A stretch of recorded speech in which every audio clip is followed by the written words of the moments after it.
Segundo dados do transporte ativo, mais de 3 milhões de viagens de bicicletas são realizadas por dia na cidade do Rio. Se considerarmos o trajeto casa-trabalho na região metropolitana, são feitas 1 milhão e 200 viagens por dia, sendo que 446 mil são na capital. No Rio em Foco, que começa agora, vamos falar sobre o uso das magrelas como uma alternativa de transporte e de que forma elas podem impactar a economia de uma cidade quando aliadas a eventos esportivos e novos negócios. Vem com a gente!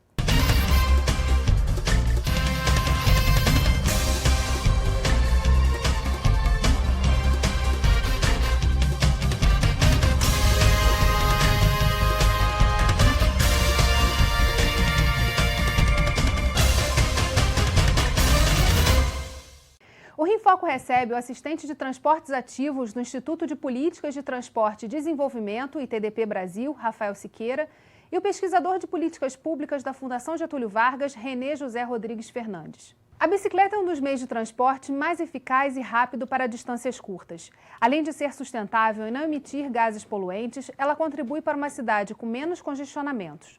Uma pessoa pedalando viaja 2 vezes mais rápido, carrega 4 vezes mais carga e cobre 3 vezes a distância percorrida se estivesse a pé. De acordo com dados da empresa TomTom, entre as cidades brasileiras, o Rio de Janeiro vem liderando o ranking de engarrafamento. Levamos, em média, 47% a mais de tempo de viagem por conta dos congestionamentos. Para fugir do estresse e das horas perdidas no trânsito, a bicicleta vem sendo uma opção para a população fluminense.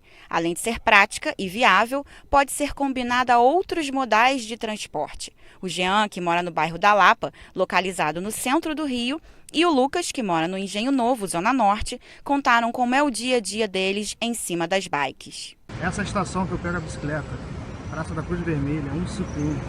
Bicicleta retirada, são 7h44. Vamos nessa. Chegando aqui agora na estação 154, Central do Brasil. Vou estacionar a bicicleta aqui, 7h49. Menos de 5 minutos de casa até a Central do Brasil de bicicleta. Bom dia.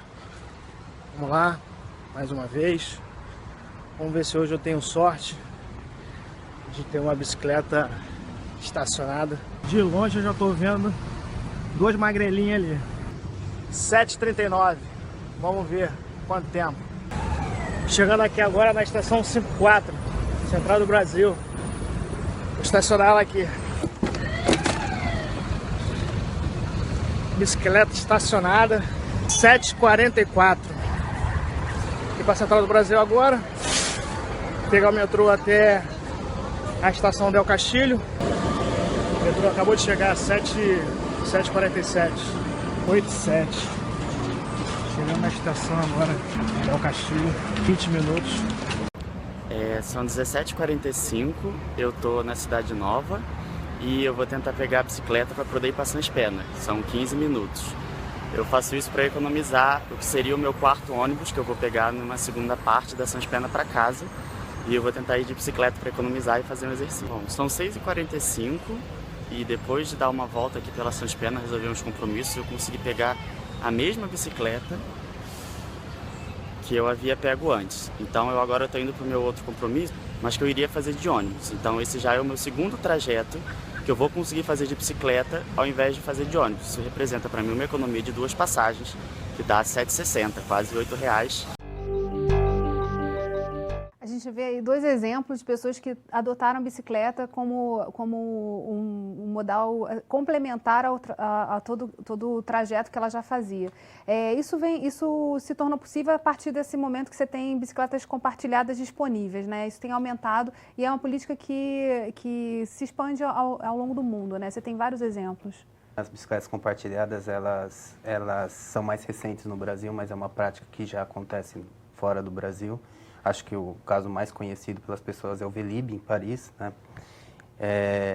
Contudo, é importante também salientar que a bicicleta compartilhada ela é um impulsionador de uma nova cultura, né? De usar a bicicleta para fazer deslocamentos, mas é importante que a infraestrutura também acompanhe para que possa garantir o mínimo de segurança nesses deslocamentos, porque nós acabamos de ver 2 casos de 2 homens saudáveis, fortes, né, para pegar uma bicicleta compartilhada. Será que uma idosa conseguiria fazer a mesma coisa? Uma mulher, enfim.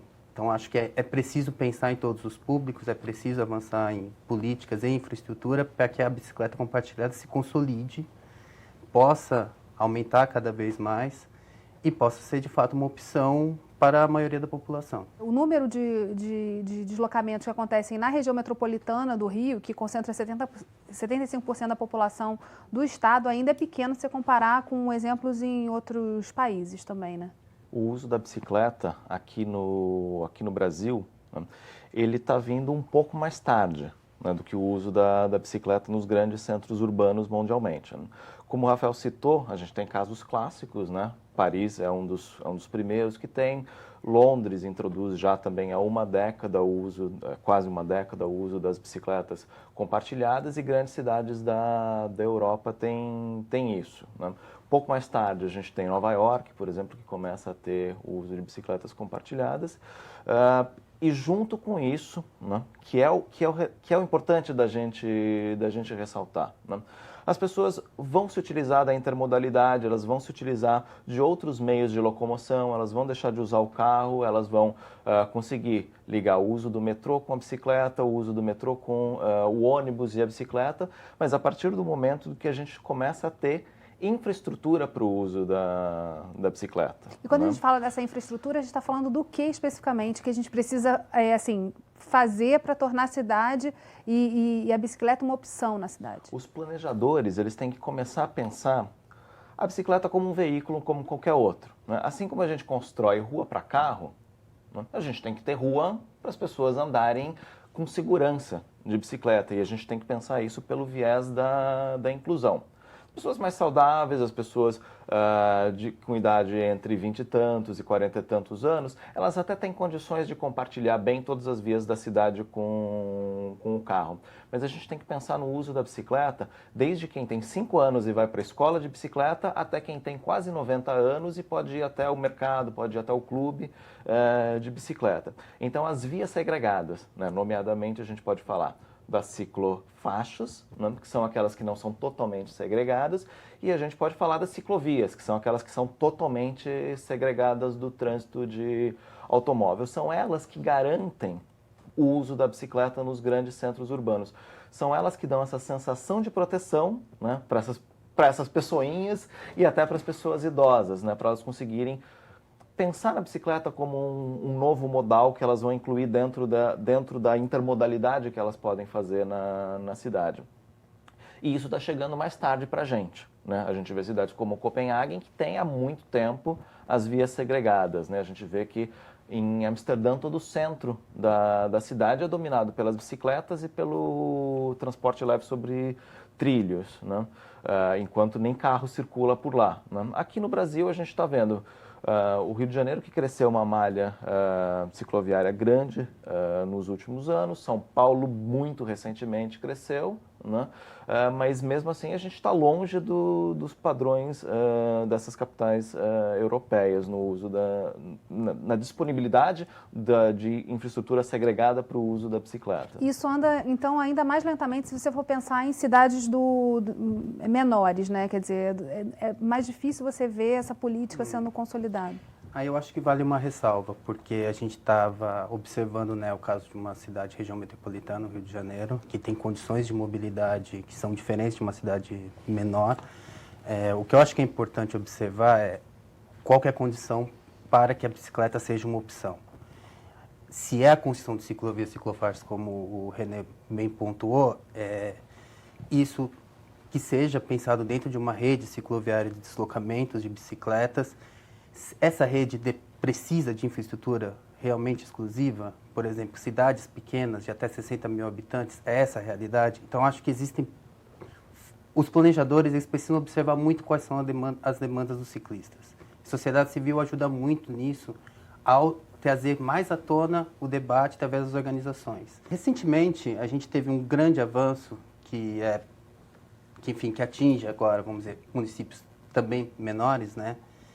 Que é a Política de Mobilidade Urbana, a Política Nacional de Mobilidade Urbana, que é o marco regulatório que traz para os municípios, né, uma informação que vocês têm que priorizar os modos ativos de transporte, bicicleta e pedestre, sobre os outros modos, em modo coletivo em relação ao modo individual, né? O modo coletivo, transporte público.